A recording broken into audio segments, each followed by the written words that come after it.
I think the biggest thing about stopping cyberbullying is first you have to make sure that you have some sort of relationship with your students. Because if you have that relationship with the students, when they get into situations that make them uncomfortable, or they feel like they're going to do something and it's going to translate into something in the classroom, they'll come and talk to you about it. So I had a student who was having an issue with a different student online. And she came and she talked to me about it, and she was like, this girl getting on my nerves, this is going to be a problem. And so at that point I was able to kind of step in and kind of deal with the other girls to kind of get rid of some of that bullying. Sometimes it helps, sometimes they're just going to, at the same time they're kids, so they're going to do what they want to do at the end anyway. So in that particular situation, she did what she wanted to do. So after she came and talked to me about it, and I told her this is, a good idea, this is not a good idea, this is what you should do, what you shouldn't do. She took all of that information and she said, okay, I'm gonna follow your advice. And she actually went home that Friday and blocked the girl on social media so that the girl wouldn't be able to say anything to her.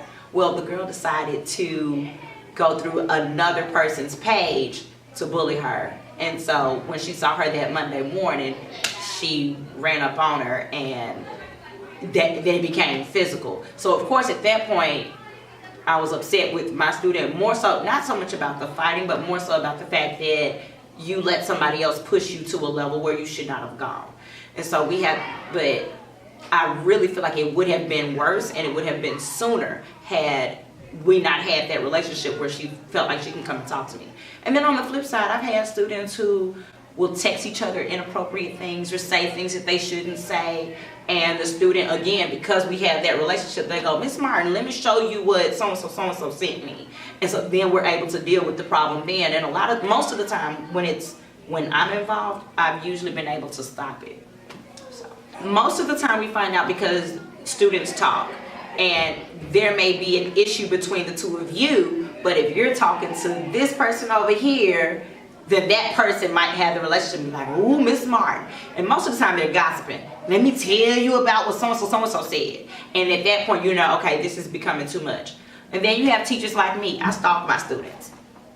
I do. So if I get too bored, or if we're on going to a track meet and I'm just sitting on the bus, I'll go on Facebook and just type in random students' names just to see what comes up. And then that way I know when I'm seeing something that's inappropriate. If I notice two students are online and they're always into it, then I'll know, okay, when we get in the classroom, I need to make sure that they're sitting separately, or they're in different groups or whatever. And I'll also, not just me, but most of the time with the teachers, whenever we see or hear things like that, we also alert the other teachers, so that if two students are having an issue in my class, I'll let their math teacher and their science teacher and their social studies teacher know, so that kind of cuts down on when they have the opportunity for it to become something physical. Sometimes the problem with cyberbullying is not knowing about it, but I am a firm believer that sometimes the not knowing about it is the problem of the parent, the problem of the teacher.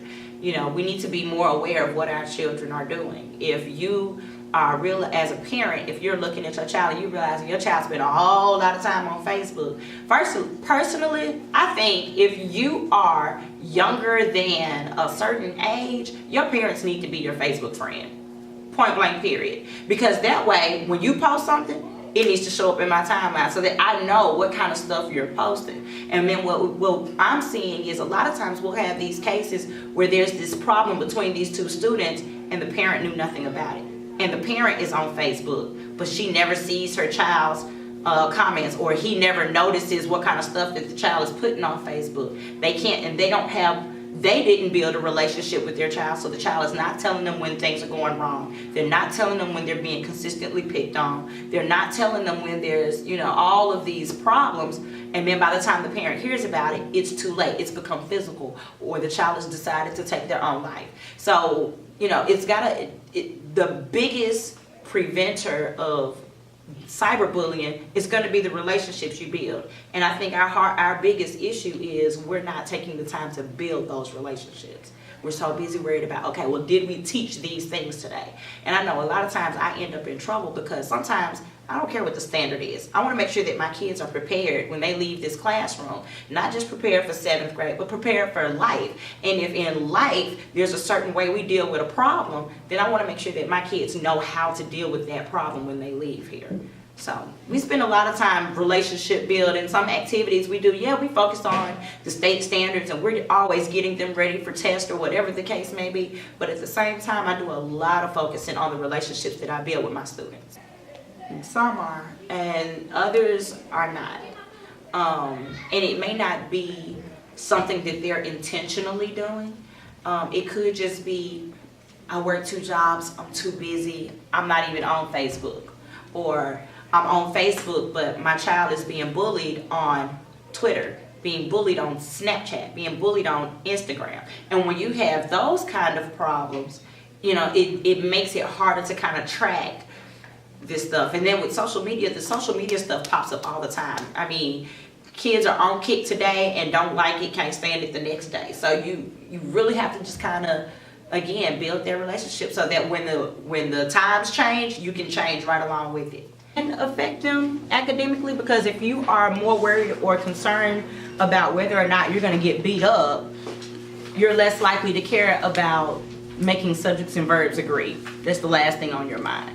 So it can affect the student academically. I try to do whatever I can, especially if I notice that, you know, students are looking a little funny or something doesn't seem right. I like to usually talk to them. So then that way I'll know ahead of time so that it won't affect them academically. Because the last thing we need is a child to be failing because they're being bullied. The most memorable was probably the student that I was talking about earlier, because it was like she went through different lengths to kind of stop it, but the fact that the child who was bullying her decided to, whenever she went left, the other child went left. She went right, the bully went right. And so that kind of made things a little difficult. It ended up being a great learning experience because it gave us a chance to say, okay, this is how you handle a situation the right way.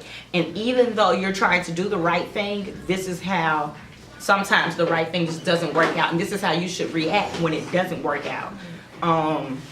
It gave us a chance to talk to not only her, but talk to her parents, talk to the girl who was bullying her, talk to the bully's parents. So it gave us an opportunity to talk to a lot of people that we may or may not have seen on a regular day, period. Whether it's cyber, whether it's in the class, whatever the case may be. We are very big on that. So when we hear about it, when we see it, where the action is taken pretty much instantly.